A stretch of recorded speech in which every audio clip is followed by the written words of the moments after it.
आइए मित्रों, हमारे YouTube चैनल स्वाध्याय में आपका हार्दिक स्वागत, अभिनंदन। आज हम आपके लिए लेकर आए हैं सच्चे हिरन इस शीर्षक से उपयोगी कहानी। अगर आपने हमारे चैनल को लाइक और सब्सक्राइब नहीं किया है तो आपसे निवेदन है, कृपया चैनल को लाइक और सब्सक्राइब अवश्य करें। पुराण में एक बहुत सुंदर कथा आती है। एक जंगल में एक तालाब था। उस जंगल के पशु उसी तालाब में पानी पीने आया करते थे। एक दिन एक शिकारी उस तालाब के पास आया। उसने तालाब में हाथ मुंह धोकर पानी पिया। शिकारी बहुत थका था और कई दिन का भूखा था। उसने सोचा जंगल के पशु इस तालाब के पास पानी पीने अवश्य आएंगे, यहाँ मुझे सरलता से शिकार मिल जाएगा। तालाब के पास एक बेल के पेड़ पर चढ़कर वह बैठ गया। एक हिरनी थोड़ी देर में तालाब में पानी पीने आई। शिकारी ने हिरनी को मारने के लिए धनुष पर बाण चढ़ाया। हिरनी ने शिकारी को बाण चढ़ाते देख लिया। वह बोली, भाई शिकारी, मैं जानती हूं कि अब मैं भागकर तुम्हारे बाण से बच नहीं सकती, किंतु तुम मुझ पर दया करो। मेरे दो छोटे छोटे बच्चे मेरा रास्ता देखते होंगे। तुम मुझे थोड़ी देर की छुट्टी दे दो। मैं तुम्हें वचन देती हूँ कि अपने बच्चों को दूध पिलाकर और उन्हें अपनी सहेली हिरनी को सौंपकर तुम्हारे पास लौट आऊंगी। शिकारी हंसा। उसे यह विश्वास नहीं हुआ कि यह हिरनी प्राण देने फिर उसके पास लौटेगी। लेकिन उसने सोचा, जब यह इस प्रकार कहती है तो इसे छोड़ देना चाहिए। मेरे भाग्य में होगा तो मुझे दूसरा शिकार मिल जाएगा। उसने हिरनी को चले जाने दिया।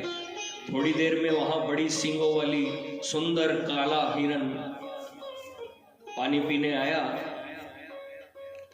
शिकारी ने जब उसे मारने के लिए धनुष पर बाण चढ़ाया तो हिरन ने देख लिया और बोला, भाई शिकारी, अपनी हिरनी और बच्चों से अलग हुए मुझे देर हो गई है। वे सब घबरा रहे होंगे। मैं उनके पास जाकर उनसे मिल लूं और उन्हें समझा दूं, तब तुम्हारे पास अवश्य आऊंगा। इस समय दया करके तुम मुझे चले जाने दो। शिकारी बहुत झल्लाया। उसे बहुत भूख लगी थी, लेकिन हिरन को उसने यह सोचकर चले जाने दिया कि मेरे भाग्य में भूखा ही रहना होगा, तो आज और भूखा रहूंगा। हिरनी अपने बच्चों के पास गई। उसने बच्चों को दूध पिलाया, प्यार किया। फिर अपनी सहेली हिरनी को सब बातें बताकर उसने अपने बच्चे सौंपने चाहे। इतने में वहां वह हिरन भी आ गया। उसने भी बच्चों को प्यार किया। बच्चे अपने माता पिता से अलग होने को तैयार नहीं होते थे। अंत में उनका हठ मानकर हिरन और हिरनी ने उन्हें भी साथ ले लिया। तालाब के पास आकर हिरन ने शिकारी से कहा, भाई शिकारी, अब हम लोग आ गए हैं। तुम अब हमें अपने बाणों से मारो और हमारे मांस से अपनी भूख मिटाओ। हिरन और हिरनी की सच्चाई देखकर शिकारी को बड़ा आश्चर्य हुआ।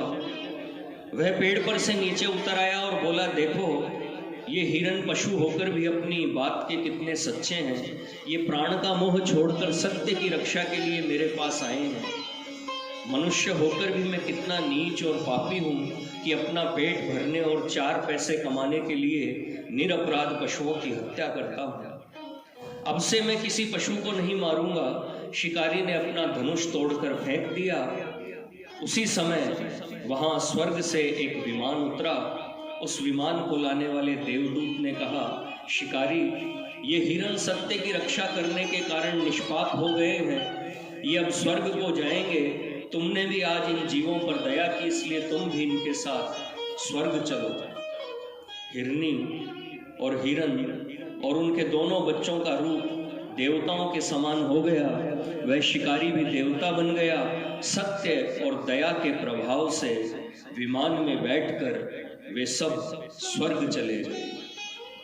मित्रों, यह थी सच्चे हिरन इस शीर्षक से एक ज्ञानवर्धक प्रेरणादायक छोटी सी कहानी। अगर आपको हमारा चैनल पसंद आए तो इसे लाइक और सब्सक्राइब अवश्य करें। धन्यवाद।